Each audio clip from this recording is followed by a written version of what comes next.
metronome too. So let's I'll bring it down to, now I've got it at 87.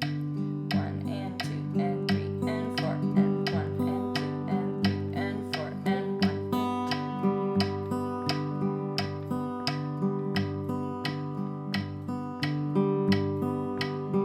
Cool. Awesome. Yeah, and I think depending on what you're playing or what the exercise is, you might not always want to have the metronome on all 4 of the beats. You might sometimes want to have it on just the 1 and the 3 or just the 2 and the 4. Yeah. So keep it open depending on what you're practicing. You don't always want to have it on 1, 2, 3, and 4. Yeah, but for this, it's good to do that. Exactly, especially if you're practicing something where you may want to have more of a swing or bluesy feel. Sometimes you can just put the metronome on the 2 and the 4, like where the snare drum would be if you're playing with the drummer, and that gives you a little more freedom to get a swing feel. Well, thank you so much for joining us today, Luke. Be sure to check out his YouTube channel as well. He has recently started posting videos, and he's got just wonderful stuff, and he's going to keep posting more, both a mixture of performance and educational videos as well. And you have an album that you released recently as well, right? I have a singer-songwriter record that just came out, and then a solo guitar record that came out late last year. So yeah, I will link all of those in the description below, so do check them out. Hopefully we'll see you back here another time, Luke, and Absolutely. Thank you again so much. My pleasure. Thanks for having me, Gracie.